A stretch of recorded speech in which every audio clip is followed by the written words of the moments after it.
Yes, everyone, thank you very much for joining. It's been some time. We're back with the community of practice for foundational learning. This is our 12th session. We started last year. It's been a long time, and we've been continuously learning a lot. So that's why we continue to have these sessions. We've taken a shift in these sessions of inviting outsiders who were not part of the GSF community, but they've done some wonderful research work, and that was demanded. So we brought them in. And that's where Alice also, gratefully accepted the invitation. Please edit your names to include your name and organization. That's always easier to connect. And yes, let's continue to collaborate, innovate, and educate.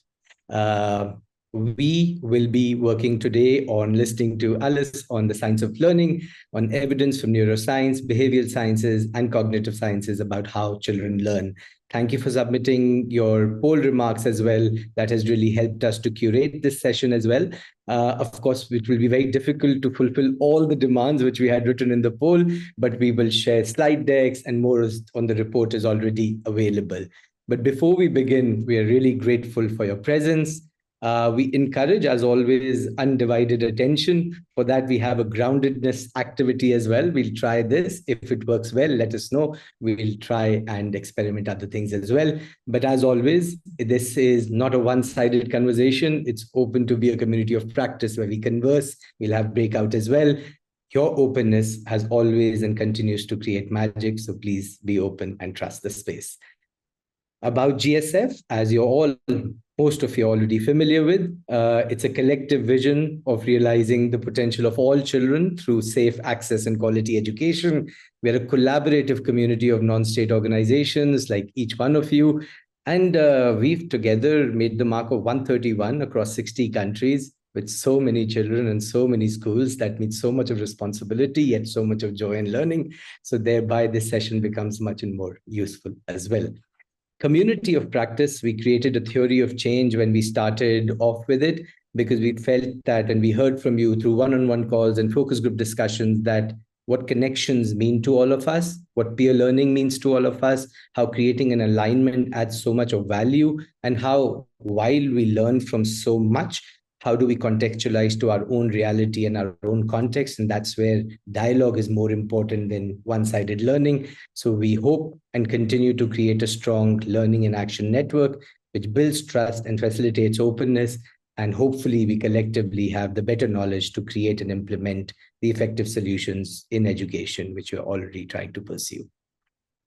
Alice has gratefully agreed to the invitation. Alice leads Better Purpose portfolio of the work with the Gates Foundation. She started off as a teacher, so right place, teach, and then Teach First program, and has been working in the education as consultant for several organizations for over 13 years. So there's a lot of wisdom in the room, including Alice and all of you.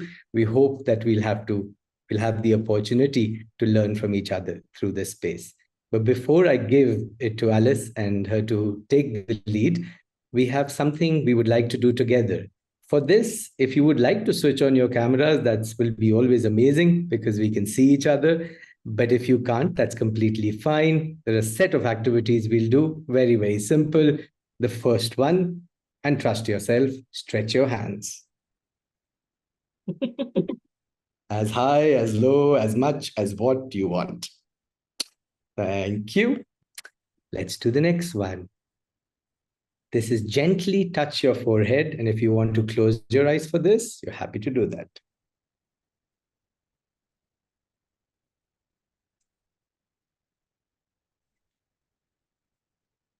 Your fingers have been very, very hardworking. So if you can stretch your fingers a bit. I'm sure you've been working a lot on your laptops and your computers. Move your neck to the left and to the right. See something if you want to see, or stretch the way you like. Thank you. And the last one, choose your movement, whatever makes you feel comfortable. With this, thank you very much for joining this space, and I hand it over to Alice. Great, thanks so much. I think everyone's probably feeling very energized now. I'm just going to share my screen. First of all, thank you so much for inviting me to join today. Can you see the screen okay?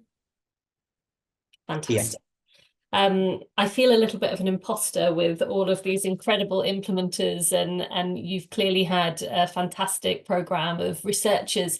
I'm not a researcher, but I am here to share with you some of the research that we've synthesized in our kind of imposter role as non-researchers, but I'll tell you more about that. As was introduced, I'm Alice Cornish. I'm a co-founder and the COO of Better Purpose. We set up Better Purpose about 5 years ago. While, as it was mentioned, I started out my career as a secondary school English teacher in London and have spent the last 13 years or so in different consultancy roles in the education sector. So I've worked for boutique education consultancies, as well as kind of big corporate strategy consultancies focused on education. And before setting up Better Purpose, I was head of education and programs at the Varkey Foundation, which some of you might be aware of, had a big focus on teacher status building, teacher development, and I oversaw all of our teacher development programs there. So Better Purpose, we're 5.5 years old now, so quite a new organisation. We're a specialist education focused consultancy. So we bring together consultants, researchers, people with a policy background, people who've worked in non-profits and even grant making organizations. And we do a whole range of work to help shape and accelerate the work of organizations in the education sector around the world. So sometimes that's strategy and impacts are helping organizations with their strategy to have the biggest impact on outcomes, designing and testing education solutions, delivering initiatives. Some of you may have seen us deliver some learning sessions and webinars with some of our partners. And also we are really, really interested in this idea of how you take complex evidence and synthesize it and translate it and disseminate it in a way that has an impact. And that's really kind of why I'm here today, because of that interest that we have. So for the last 4 years, we've been working really closely with the Gates Foundation on foundational learning initiatives.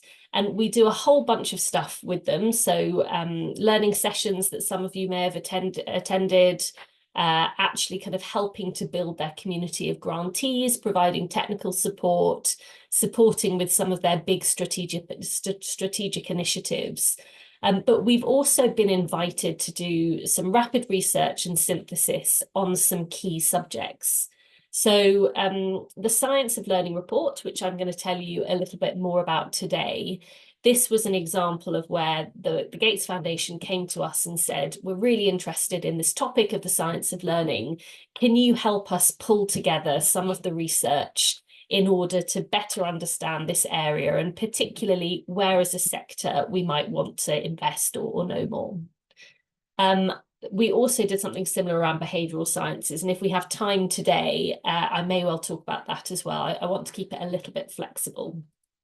So the objective of today's session then is to deep dive into that Science of Learning report and explore some of the cognitive processes that influence learning that we think are really, really important to understand as a basis to understand everything about how learning happens. So we're going to talk about attention, perception, and memory, and then do a little deep dive on cognitive load theory.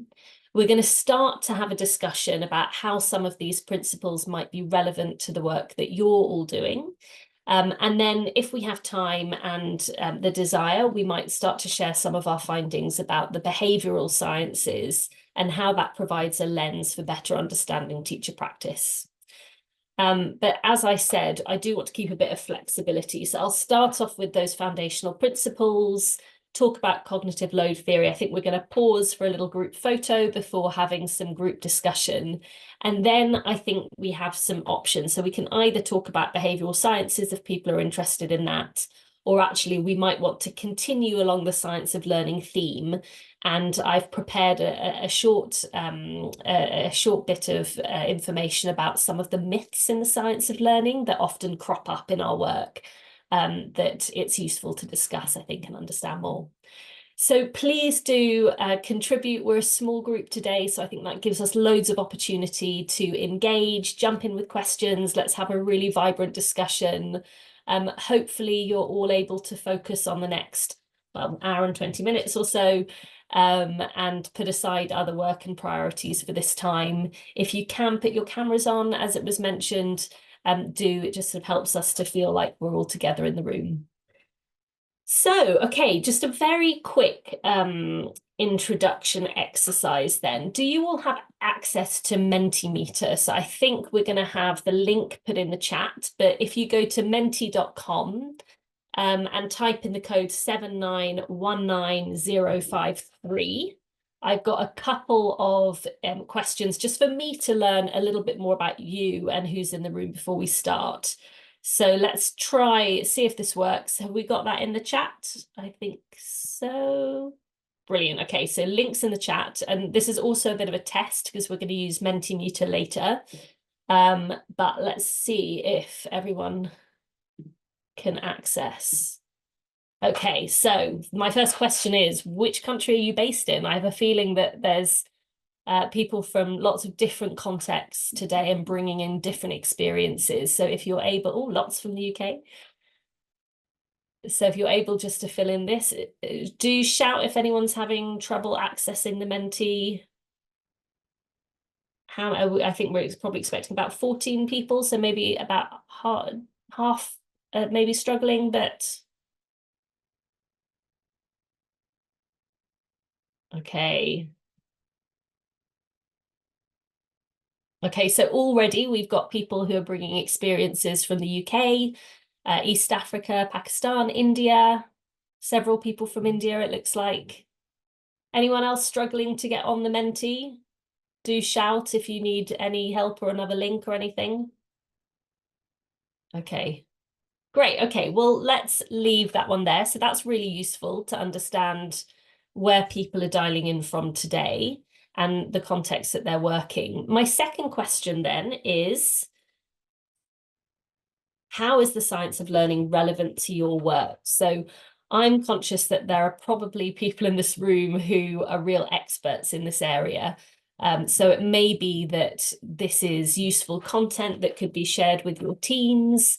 It could be that you're quite new to the science of learning, but you're interested in learning more. It could be that you're responsible for designing teacher guides or curricula for students and thinking hard about how the science of learning might inform some of that. So have a little bit of a think about how this is relevant to your work, and that will also help me just tailor the conversation that we have.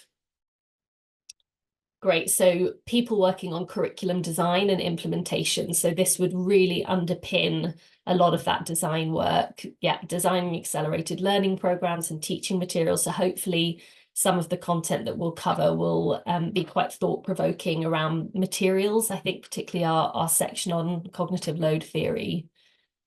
Yeah, again, so sort of building that learning community at GSF, learning more about how learning happens, designing resources, structured pedagogy. So this is a big priority in many contexts, the idea of structured pedagogy. And this science really, really does underpin how those programs are designed and how they can be optimized as well. Fantastic. Okay, so let's leave it there. That's very helpful for me. I'm going to go back to the presentation. Okay. Okay, so we're going to start then with some of the foundational principles of the science of learning. So research about how children learn can be really dense and complex and wide-reaching. It's often really difficult to know where to start. So back in 2020, just after the pandemic hit, we were invited by the Bill and Melinda Gates Foundation to create something that synthesized all of these tomes of research into something practical that could be used by funders, practitioners, people sort of thinking about children's learning and education interventions. So as I mentioned, I'm not a researcher and I'm certainly not a learning scientist, but I am really interested in how lay people like me can understand from the learning sciences and translate that into practical actions for policymakers and practitioners to improve learning, with a real focus on ultimately helping the end beneficiary, the student. So this report that we developed is particularly intended to be used by those funding and designing interventions around the world. There's actually a link to it there. The structure of the report then, it first covers general principles of learning, and then there are some chapters of key areas of interest. So we do a bit of a deep dive on learning to read, learning mathematics, and the idea is that this could be added to. So the version online, it is from 2020. There's new research, but we hope that people see this as a starting point for their own research and their own preparation. And we also draw on different scientific disciplines.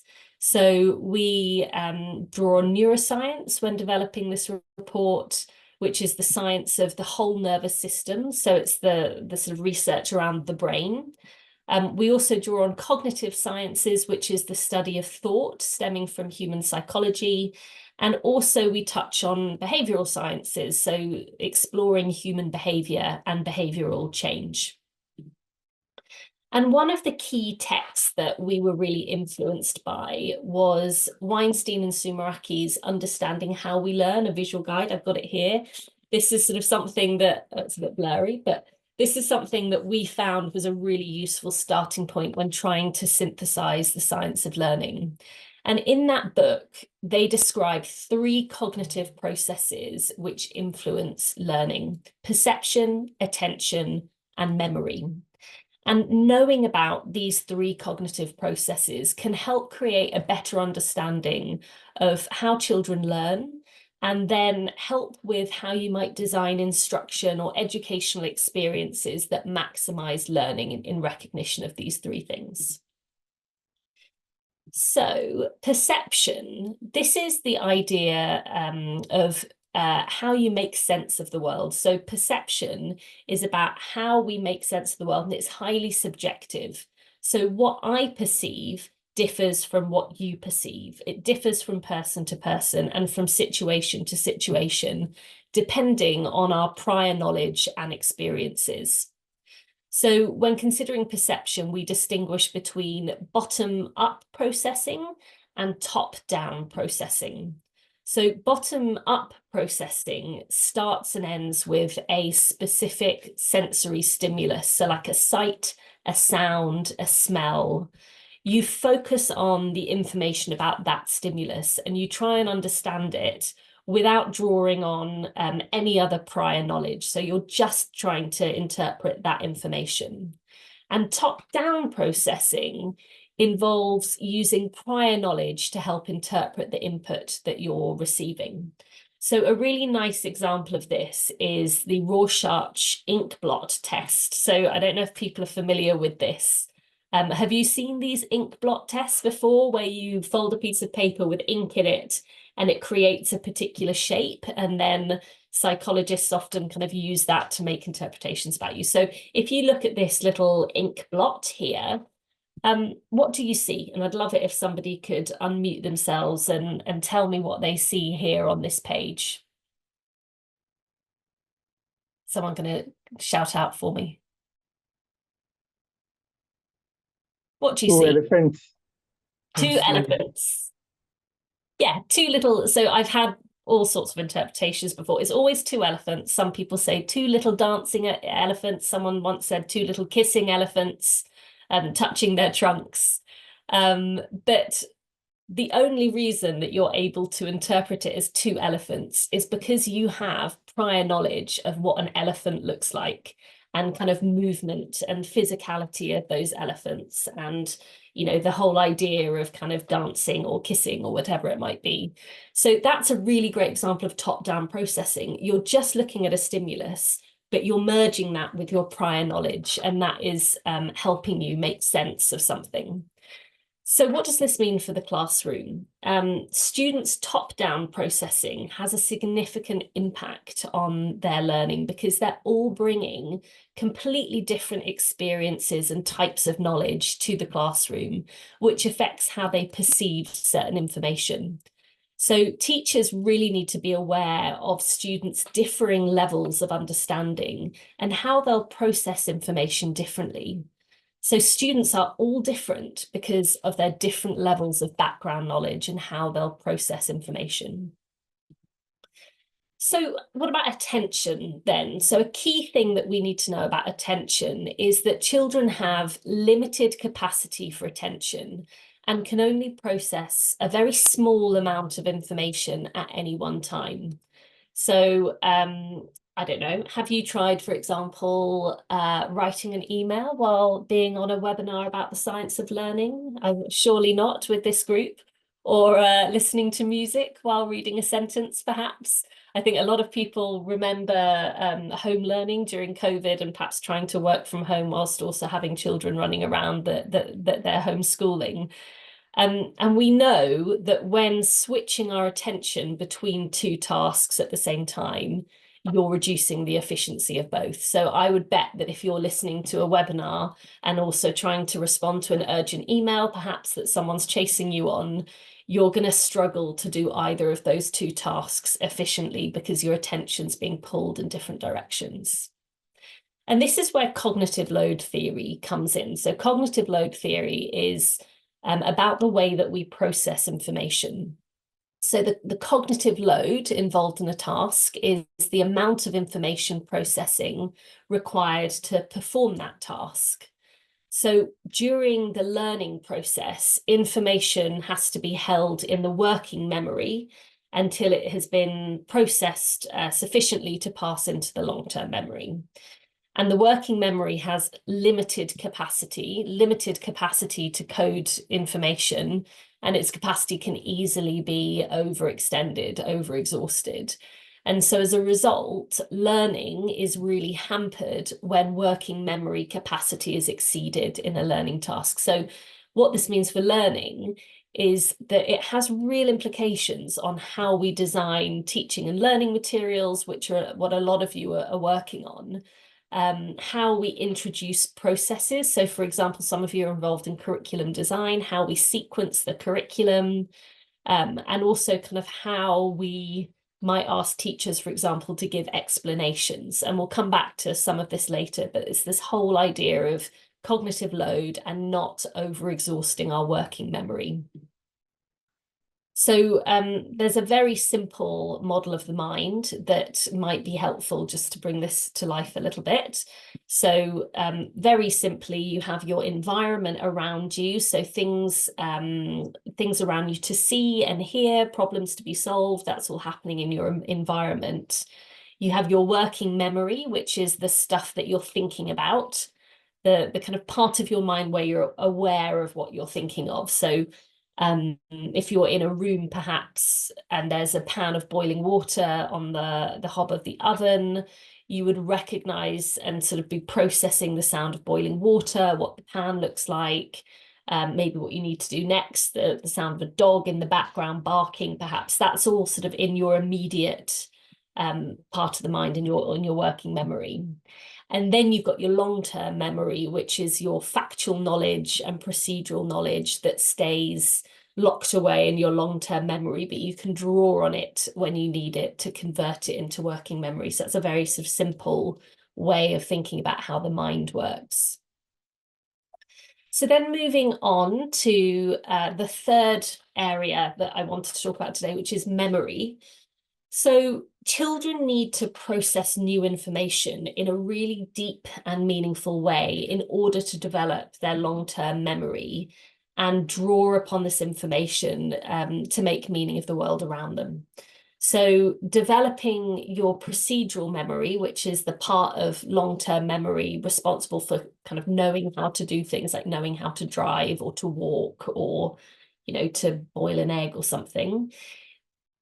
Having that really developed is key to automating certain actions. And it's the same in the classroom. So because our working memory is limited, you need to store information in your long-term memory as knowledge that you can draw from. And how do you therefore then consolidate this knowledge to keep in store so that you can develop your working, you can optimize your working memory, develop this kind of long-term bank of memory? So you do it by creating something called schema. So a schema or a scheme is a concept proposed by Piaget. And schemas are essentially units of understanding that can be categorized and webbed into complex relationships with one another. So the more advanced your schema of understanding is, the more likely new ideas and concepts will stick. So the more likely that your kind of knowledge base will be able to grow because it's sort of launched onto these web of understanding. So if we look at a very crude picture of a schema, I've been doing a project with a client based in Singapore recently. And so I thought I'd use this example of Singapore. So when I think about the idea of Singapore, I draw on my wider knowledge and understanding that's stored in my long-term memory to help me kind of build understanding. So I know that it's in Southeast Asia. I know it's a city-state. I know it's hot. These are not things that I have to think about. They're just sort of things stored in my long-term memory. But then I can also start to connect knowledge to this. So when I know of Singapore as a city-state, it might prompt me to think of other city-states, Vatican City, that then kind of links to a whole body of knowledge around Catholicism, religion, perhaps. If I'm thinking about Singapore being hot, that might kind of trigger a whole bunch of memory around the weather, synonyms for being hot, scorching, sweltering, vocabulary that is all kind of connected and able to stick in my long-term memory because I've got this web that I can add to. So the more knowledge I have, the easier it is to add more knowledge and more knowledge because it can stick to existing concepts. So the reason that building these schema is so important is, again, because we can't keep a lot in our working memory. I've mentioned this before when talking about memory, but let's bring it to life a little bit. So I'm going to give you a little task. If I'm going to ask you to spend, I'm going to flash up some letters and then ask you to spend 10 seconds looking at the letters on the left. How many can you remember? Now, you're not allowed to write anything down, no cheating. You cannot write anything down, just pens down. See how many of these letters you can remember in 10 seconds.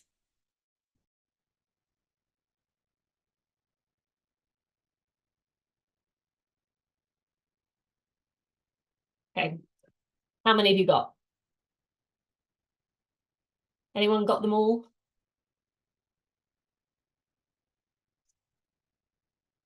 5, 10, 2, maybe about 5, confidently 2. So the purpose of this activity is really to show you the importance of building schema because you cannot keep a lot in your working memory. So there you were trying to do something entirely just with your working memory. You weren't able to draw from any prior knowledge in order to cement that information. You were just trying to do it in your working memory, and it's really, really hard. It's effortful, it's inefficient. Now, what about if we try a slightly different activity? So exactly the same again, you've got 10 seconds. I want you to remember as many letters as you can from the list on the left. Don't write anything down.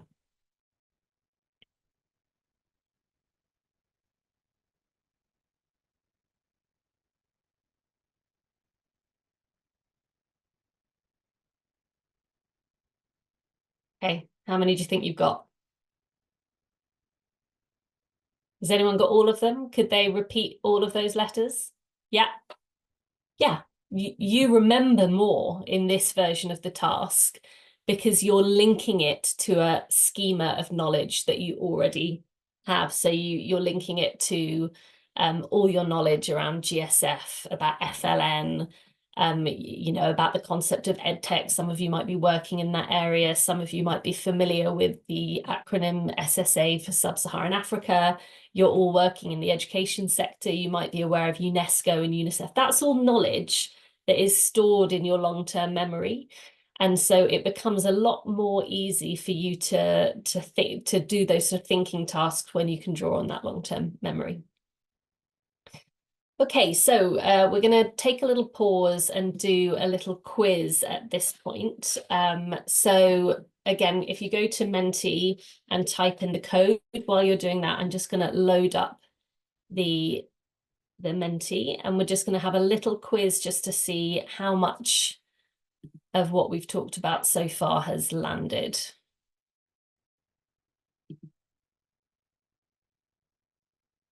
Okay. Okay, so this Menti is getting a bit more competitive now.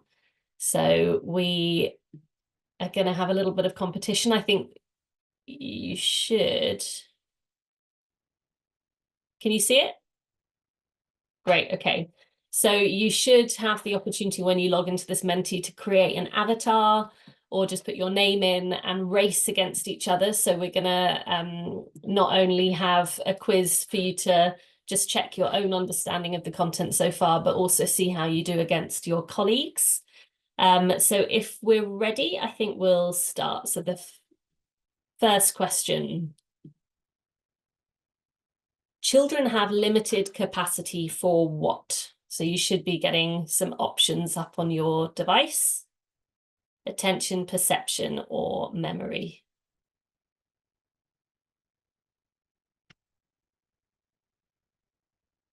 Two more seconds. Excellent, star students. Great, so children have limited capacity for attention. Oh, how do I get on to the next one? Question 2. So yeah, I should have mentioned you get more points the quicker you answer as well. So we'll have a winner. Where is information held before it's processed into long-term memory? The phonological loop, the environment, or working memory?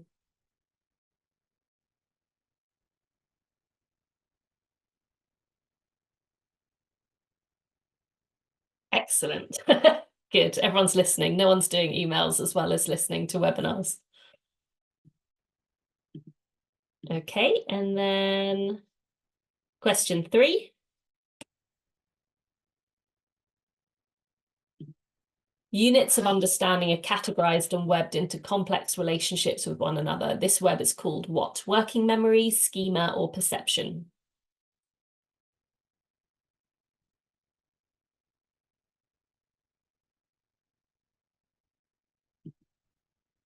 Great. And then I think we've got the final question.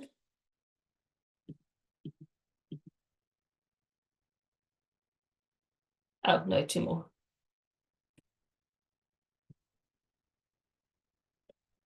The Science of Learning report draws on neuroscience, cognitive sciences, behavioral sciences, or all of the above.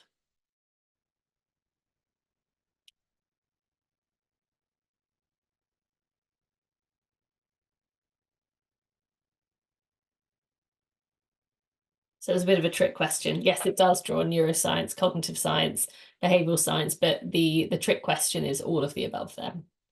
And then the final question.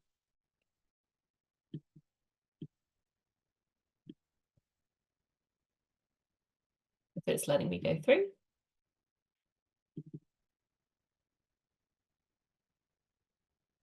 Oh, question 5, here we go. Why do learners make sense of things differently?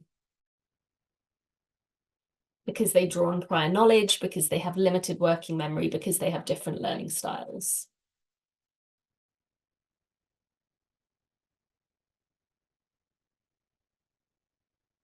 Right. So yeah, it's because they draw on different knowledge. They all have different knowledge, so they perceive things differently. And I sneakily put that in because this whole idea of learning styles is something that's received quite a lot of attention in our sector because I think there can be some misconceptions around learning styles. So it may be that we want to explore that a little bit more in this session. Oh, and I can see our leaderboard as well. So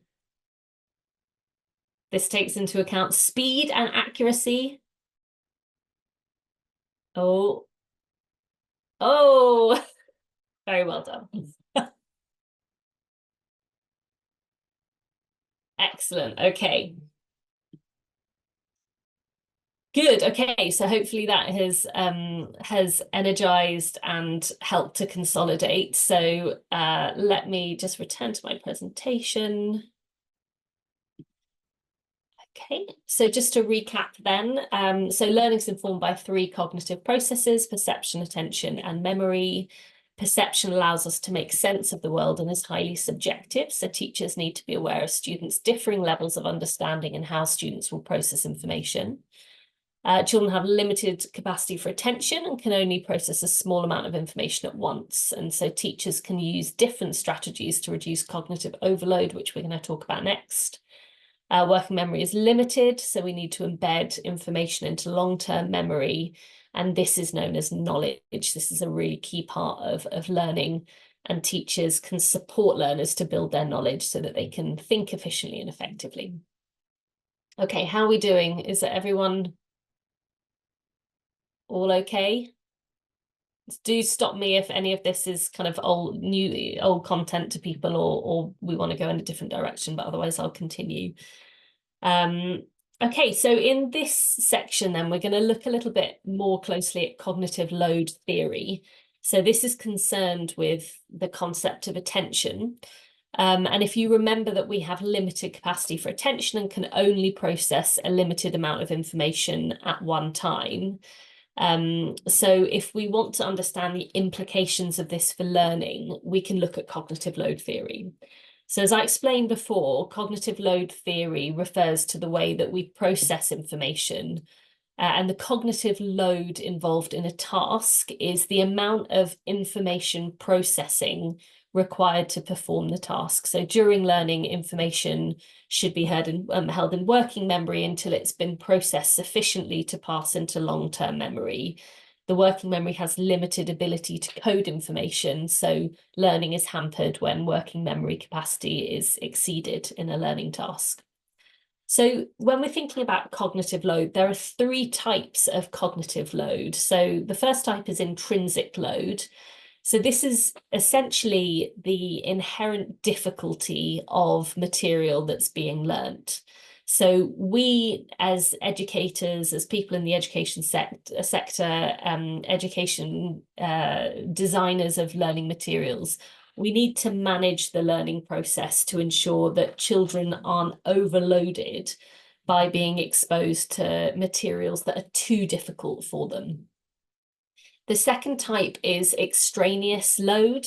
So that's basically the extra and unnecessary thinking that gets in the way of learning, and gets in the way of converting learning into long-term memory. So we really need to be mindful to reduce extra load that we place on children to ensure that they're not distracted from what we want them to focus on. And I think a lot about extraneous load actually in working life as well, particularly when sort of putting together PowerPoint slides or presenting information to people.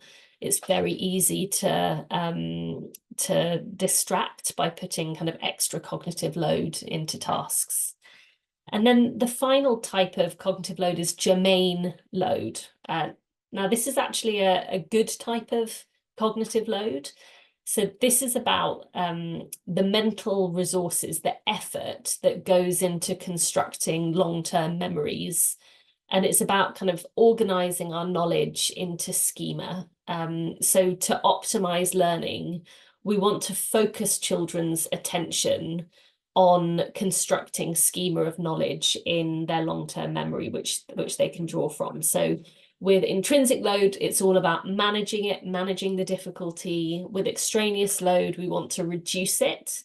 And with germane load, we really want to be aware of it and optimize it so that we can be intentional with how we're putting kind of cognitive load onto students.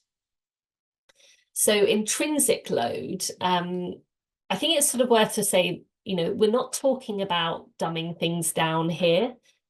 We don't want to necessarily change the difficulty of a subject. Actually, difficulty is good, but we can do certain things in the instructional process that can help reduce this load.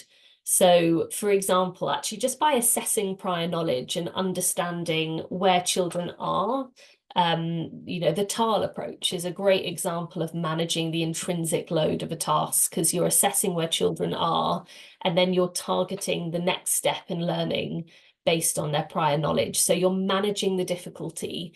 You're not saying, let's not give them the difficult task, but you're targeting it at the right point. So you're making sure that you're kind of really conscious of how you manage the intrinsic load. Sequencing. So those of you who mentioned that you're involved in curriculum design, actually, designing a curriculum in a way that introduces simpler concepts first before more complex ones. That's all about balancing and managing the intrinsic load. So you see this a lot, for example, in maths curricula, where you're introducing simpler concepts before introducing more complex ones. Chunking, so kind of breaking up complex tasks into smaller chunks. Again, that means that you're not taking away the difficulty, but you're making it more manageable. And the part-whole approach. So when I was preparing for this, I was thinking about how, as a teacher, I used the part-whole approach. And the example I thought is that I might have given my students a task to work on a description of a character first, and really refine that, work on that skill before having them write a whole story. And then, because they had sort of perfected or refined their skills of description, when it came to writing a much sort of longer story involving in a more difficult task, they were much better equipped to do that. And then extraneous load. So this again is kind of the one that we can fall into bad habits. I think as learning designers, as teachers, we can inadvertently increase extraneous load by doing things that you don't need and making tasks more complex than necessary. So the redundancy effect, this idea that we can end up adding quite a lot of redundant information when we're developing learning material, maybe highly interactive material that adds extraneous cognitive load that can overload your working memory capacity. So kind of having lots of pictures in a workbook that actually don't relate to the content and don't actually help connect to the learning, that's just sort of redundancy. It can end up distracting. Split attention effect. So this is when students are actually referring to two different sources of information simultaneously when learning something. So they're having to digest, perhaps a textbook, a sort of tome of information in a textbook, and then a separate diagram that's not very clear how it links, and it just creates that additional load on their brain because they're having to switch between tasks, and that takes time, it takes effort, it takes energy. Dual coding. So I think people may be familiar with this idea of dual coding. So in its simplest form, it's basically using images with word, either sort of written or spoken word. And what it does is it actually spreads the cognitive load between two channels of your brain, your visual brain and your auditory channel of the brain. And so that reduces cognitive load. And another advantage of using diagrams, for example, with words alongside, it's very important that those words are embedded alongside, is that you're not then having to use your valuable cognitive resources to create your own diagram in your head of something, because it's being presented there for you with the key information. There's a really nice tweet that I saw on Twitter, or this was when it was Twitter, and it's by Oliver Caviglioli, who's a graphic designer and cognitive scientist, which is quite an interesting combination. He's a real advocate, as you can imagine, of dual coding, of presenting words alongside images. And he said, I can't understand anyone being enthralled by cognitive load theory with all the focus on extraneous load and then not being bothered to improve their board handwriting. So you think of these teachers who have really illegible writing on the blackboard or the whiteboard, And for the student, it's using up so much mental energy to actually figure out, what does that word say? What's that letter? Is that a T or an F? That they're actually not focusing on what they should be focusing, which is the content and the learning. So yeah, I think extraneous load is really useful in the classroom, but it's also useful for any one of us who works with people and kind of wants to share information. And I think I'm definitely guilty of not always getting this right. And I was sort of critically looking at these slides and thinking, have I got some redundant information on here? Or, you know, am I causing split attention or something like that? But we try. And just to bring this to life, actually, so some of you might be wondering, well, what's the difference between having a diagram, why is dual coding kind of an image along with word good, but then having a diagram separate to text is splitting attention? And it's basically this. I mean, if you were giving students this picture on the right with a breakdown of the earth and its layers, and then a really nicely, clearly laid out set of labels that points to the different layers and explains them, that's really helping with my cognitive load, because I don't have to think, okay, which bit of the diagram is this referring to? It's all set out for me, so I can focus on the content and moving that content into my long-term memory.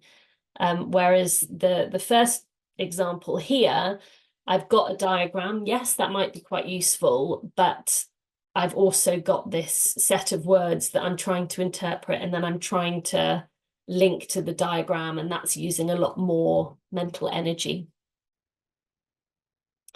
And then the final type of cognitive load is germane load. And as I mentioned, this is the good one. This is the one where we want to direct mental resources and direct them in a way that helps students create long-lasting knowledge.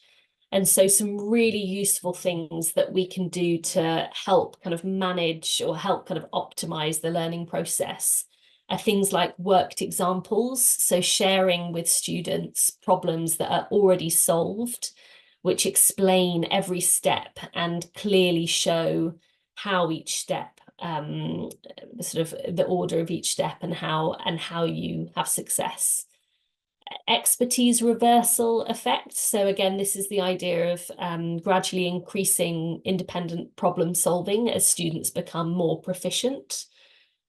Systematically organizing information to make it easier to learn and remember. So again, sort of things like sort of label diagrams and things like that help with that. Using efficient study methods such as drawing diagrams and flowcharts to perform complex tasks. So taking something quite complex and breaking it down and showing the relationships.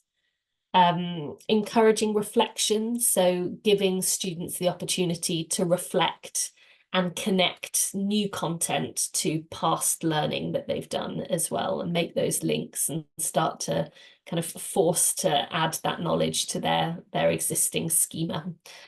Interleaving is the idea of kind of alternating between concepts and topics as well, which also sort of helps build that knowledge base. Okay, so we're very soon going to move into some discussion, but before we do so, Alice, are we running out of time? no, there's a question on the chat on Okay. learning disabilities. Daniel may want to raise it. Daniel, would you like to share the question yourself? Yeah, apologies, Sure. I've not been looking at the chat, which I should be. Hi, Alice. So my question was based on the cognitive laws that you just shared. It was when you were sharing the slides, and I'm wondering, do the learning difficulties or disabilities fall anywhere in these cognitive loads, or do they fall in a totally different category? It's a really good question, and I guess that if there's so much diversity in what we mean by learning difficulty and disability, that I would imagine that there would be different impacts on some of these different things. I have to say, it's not something that we looked at a lot in the report, but we absolutely should do. So I think I might have to take the cheats answer there and say I'm not quite sure. Does anyone else have experience of thinking about cognitive load and learning disabilities?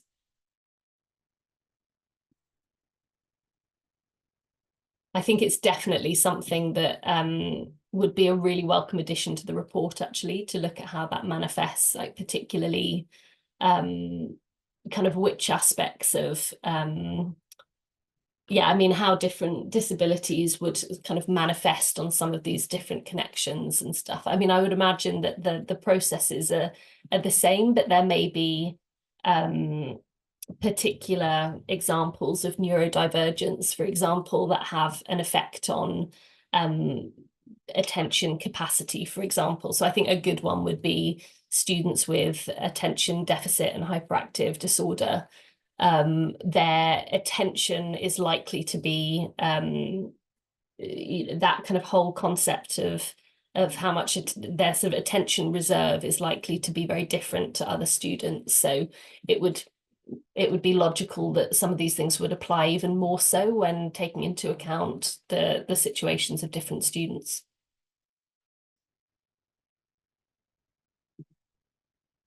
Okay, so looking then at an example then, so I wanted just to show you, this is just an example from a textbook, and I thought we could do a little exercise together where we look at how well cognitive load is managed in this example. So this is explaining number and place value.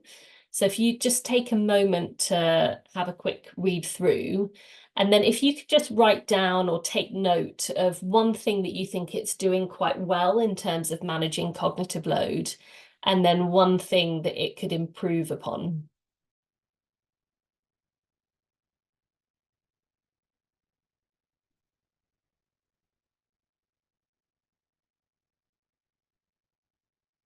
Then I'm going to ask for volunteers, so be prepared.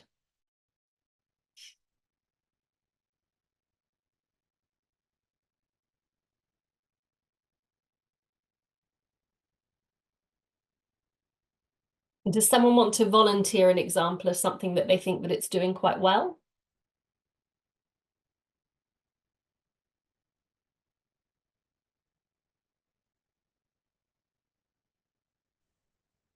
Hi, Alice. I'm happy to volunteer.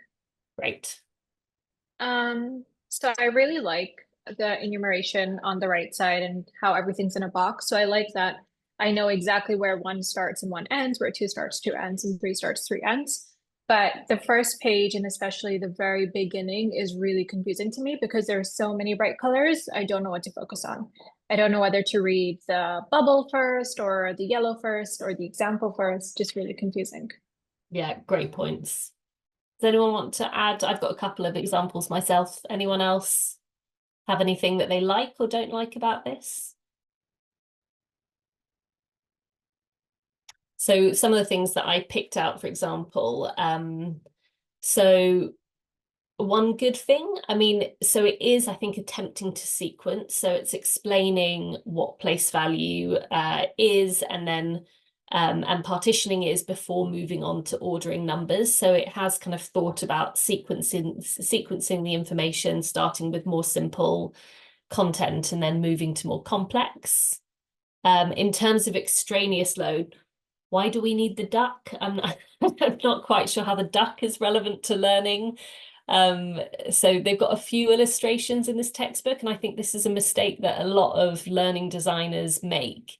I think they want to make things more kind of exciting and fun for learners, but they forget to link that to the learning content. So the duck here is unnecessary. It doesn't contribute to learning, and it can be distracting. There are other ways that you can include images and graphics and color that is more relevant to learning. And then in terms of germane load, so the worked example is quite nice. So it does show you how to be successful. It gives you that example, which does, it's essentially kind of solving a problem already for the learner. So, and explaining the step to solving that problem. So that's quite good. So some good things and definitely some ways that we can improve. Okay, so I think, were we going to have a little team photo and then move into a breakout discussion? Thank you, Alice. Yeah, so we wanted to have a picture together before we move out in the breakouts. That's a custom. Generally, we do it afterwards, but we wanted to do it before so that you keep your camera switched on as you go into the breakout rooms. That always helps people connect with each other. So what I'll do is I'll count till 3 and we'll have a picture together. So count from 3 to 1. Usually do it to 5. I think we should be good in 3. So yeah, it's already good to see faces. 3, 2, 1, and here we go. One more. Perfect. Oh yeah, somebody came in, so we'll do one more. Thank you. So let me just open the breakout rooms. The discussion questions, we'll put it in the chat, and maybe Alice, you can walk through the discussion questions as well as I put it in the chat. Yeah, so I thought for the discussion, I would love to hear more from you about how relevant these principles are for your own work. I think we had a sense at the beginning of what some of your roles are, how you're interested in the science of learning. But I'd love to learn more about how you're applying some of these principles, maybe sharing some kind of tips or ideas with colleagues around how you're using these principles, or how you could be using them actually if it's something that you're still working through.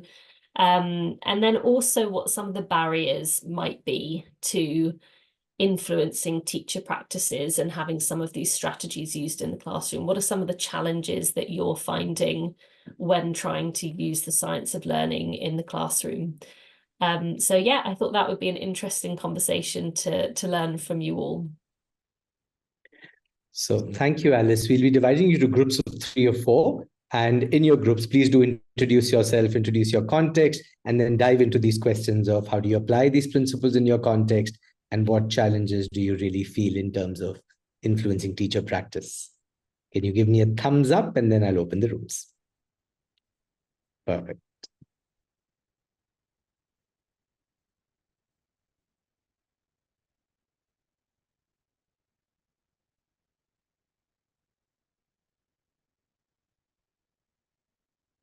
Okay, are we waiting to move in? You can jump in any room. Okay, great.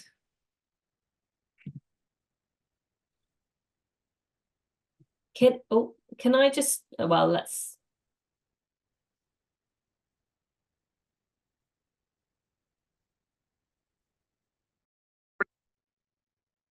Hi, everyone. Welcome back.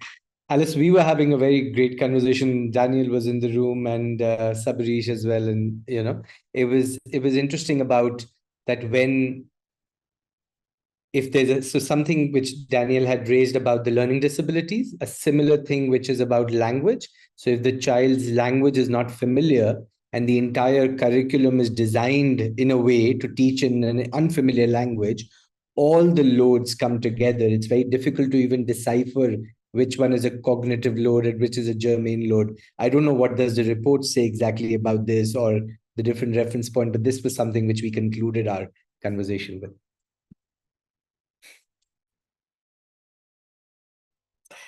There is a section in the report about learning to read and kind of, I think, the kind of multilingual learning environments, that it poses so many challenges. So I think just sort of learning in a language that's not your mother tongue means that you can't access the same sort of schema of background knowledge. You can't,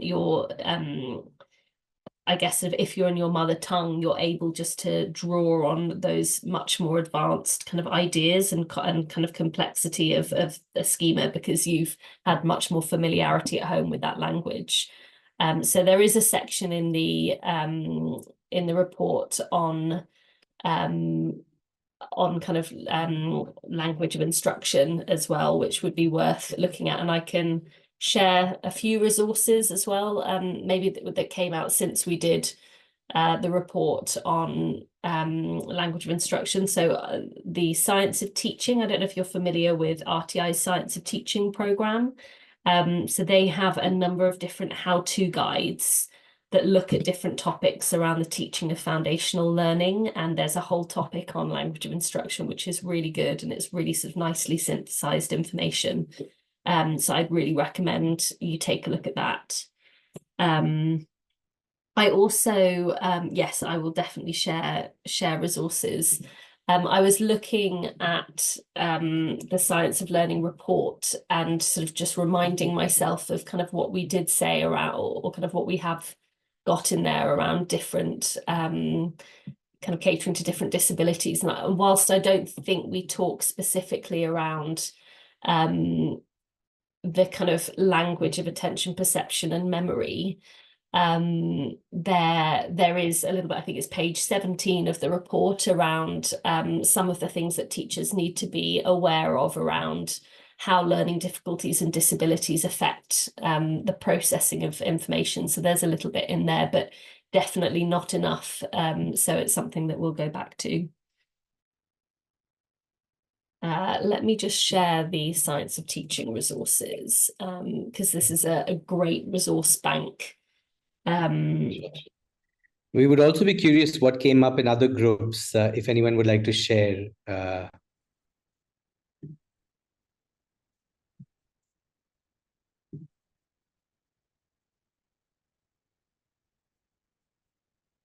Yeah, if I can go, for our group, a couple of things that, okay, are you able to hear me?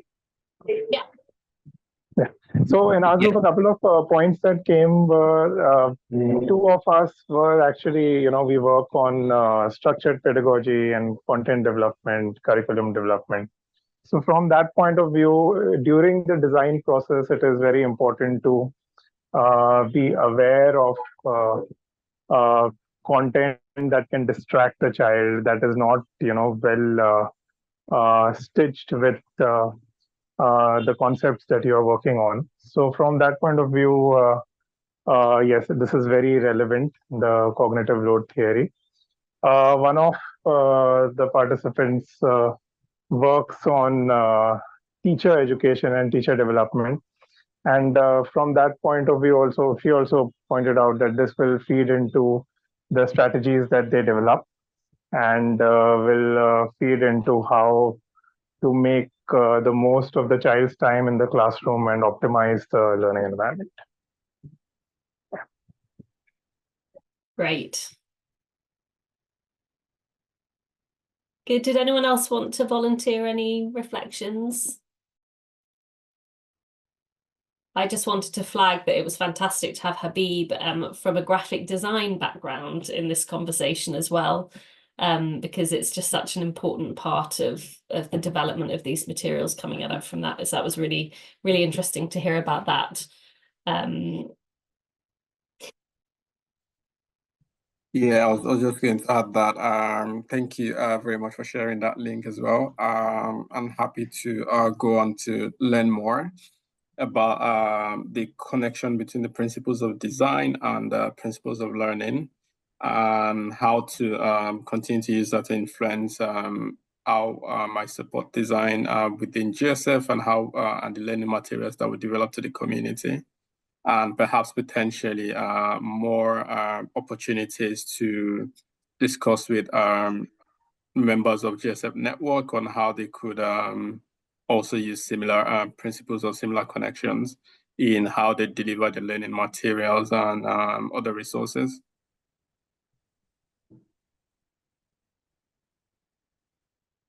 Good. So should we, we've got about 15 minutes left. I think we're at a bit of a crossroads, aren't we? So we can talk a little bit about the behavioral sciences report, or we could do a bit of a deep dive on misconceptions in the science of learning, and particularly the learning styles myth that people often talk about. So we could do a quick poll, or we could just do a show of hands who would like us to go on to learning styles. Yeah, regardless, we'll share the PDF for both, but just something which you want to optimize these 15 minutes with. Yeah. So who would find it useful with learning styles? 1 vote for that, and then 2 votes 2 for votes for that. 3, 4 votes for that. 3, 4. Okay, and then the Got a alternative 5 votes for that. 5. And then Sabarish has written for behavioral sciences. Are there other votes for behavioral sciences, or are you okay getting a PDF only? Yeah, so the behavioral sciences piece, I think it's quite dense, so I can share a report and probably a synthesis of that report as well. Should we look at learning science? I mean, I think that does seem to be where there's some interest, and it's probably a slightly shorter, more succinct session. Okay, so, and this may be something that people are quite familiar with or have been thinking about quite a lot, but can you see that okay? Oh, actually, I'm just going to change the view.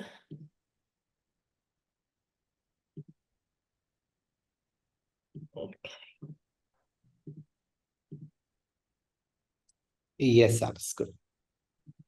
Okay. Great. Okay. So I think sort of when it comes to learning sciences, we don't need to know everything about how the brain works, but there are some things that can be quite useful to help us address some common misconceptions in the education sector.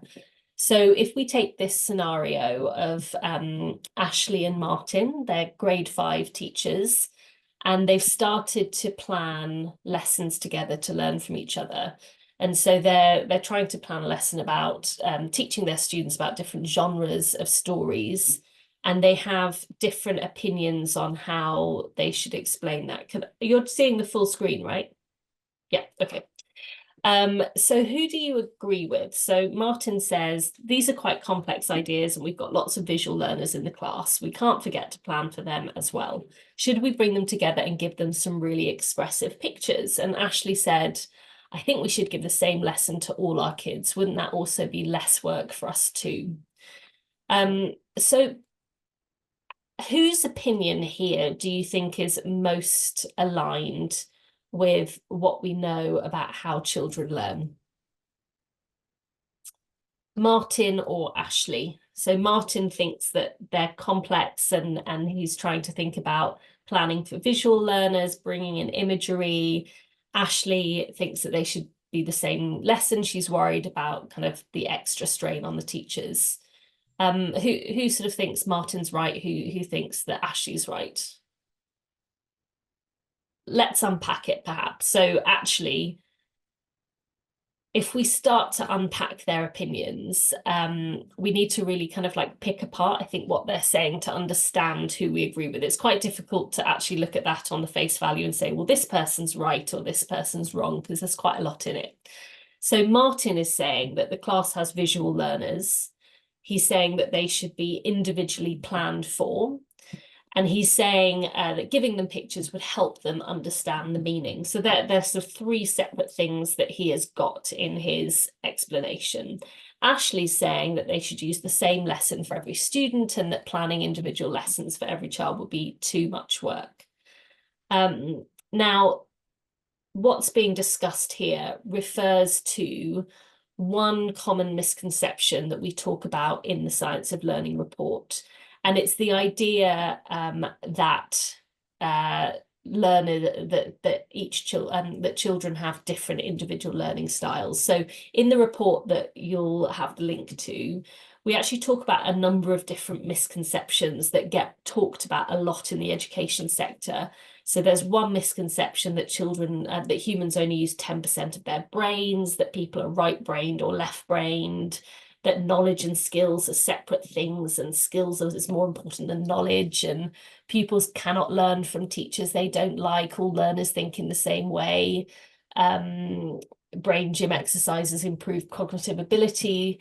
Direct instruction is passive and doesn't work. So there are a number of kind of misconceptions that have that people have run with a little bit in the education sector, that actually we've got quite good evidence now that they're not necessarily always true. And this idea of learning styles is one of those things. So the misconception with learning styles is basically this idea that, so the belief with learning styles is that every student learns differently and that they learn better when they receive information in their preferred style. So when I was learning to teach, when I was being trained, we were told about the VARK model, and that there were different modalities for processing information: visual, oral, read, write, and kinesthetic. And that people had a different style, and that you should be appealing to students based on the learning style that they were most aligned to. So if I had a visual learner, I should be targeting my teacher in a visual way. And so from this was born a number of other models and misconceptions that came from this. So the idea of multiple intelligences, the learning style model, Myers-Briggs personality test, they're all around this idea that people learn in different ways. But the evidence is quite clear on this. And we know that if you present information to students' preferred learning style, it doesn't actually improve learning. So I think there was maybe kind of one small study that even just gave partial support around this hypothesis of learning styles, but others that clearly contradicted it. So this is a sort of a myth now that we have quite strong evidence against. But most people are actually quite likely to agree with Martin's idea that there are learning styles. So in that example, that's not a kind of a common opinion. Sorry, that's not an uncommon opinion to hold. In the US, for example, in 2017, I think this was 93% of adults believed in learning styles, 76% of teachers, and 93% of teachers in the UK. So this was me when I was learning to teach. This is what I was taught was the way that you teach. So what do we know then? So we know a few things. We know that teachers really care about their students and they want them to learn. We know that children and, well, all humans learn in the same way. And those principles that we've talked about today, attention, perception, memory, and they are common across all children, all adults. This is the way that children learn. And actually, there's some truth behind the idea of the learning styles myth. So we do know that people have preferences for how they learn. So I do really like a diagram. I really like a visual that appeals to me. We also know that people learn better when more senses are engaged. We know that some people need additional modalities to be engaged more than others. So, you know, we can capture people's attention if we use different modalities. Sometimes that's more kind of interesting for them. And actually, no one suffers from the addition of a modality that's not their favorite. So just because I like a visual modality, that doesn't mean that I'm going to be negatively impacted by a kind of auditory or a read-write learning style. So we do have preferences for how people learn, but when put to the test, these preferences make very little difference to whether or not a student is actually learning. But it's unquestionable, you know, all students are different, but they're different because of how they're perceiving information. So in classrooms, we want students to remember meanings, not sound, pictures, or movement. There are lots of operations happening in working memory that affect how well long-term memories are made. And we can use different parts of the working memory at the same time to clarify meaning. So this is the way that everyone learns. And I always think of the example when it comes to learning styles, you know, if you were teaching about bird song and what songs different birds made, you would use an auditory mode of teaching that. You would play the song of the bird and you would connect it perhaps to an image of the bird. Just because somebody had a preference for a visual learning style, that doesn't mean that you would try and describe a bird song by only using images. You'd use the modality that's most appropriate for what you're trying to teach. So we know all children are different. Learners definitely have preferences for how they learn, but they are learning things based on what they already know. Those who perform poorly may actually kind of lack some essential background knowledge or study skills knowledge, rather than it just not playing to their learning style. And some students may have certain features of their working memory that need support. So this is really important because what we don't want to do by introducing learning styles is by dumbing down instruction. So again, like I remember when I was teaching, when I was first being trained to teach, I've got this sort of memory of teaching World War II and saying, well, why don't we draw a picture of, you know, a life in a as a soldier in World War II. And I thought I was sort of playing to my visual learners, but actually I was dumbing down instruction by asking them to draw pictures instead of reading or writing. So there's a real risk there. We can also end up depriving children of what they need most. So strengthening underdeveloped skills rather than practicing developed ones. We can fuel self-fulfilling prophecies by kind of labeling children by saying, oh, well, you're only able to learn in one modality. So then they lose the confidence to learn in different formats of that style.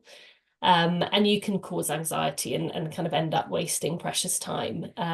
So, you know, there's a big sort of risk with learning styles that we're giving too much to teachers to do by asking them to prepare lessons for all of these different modalities.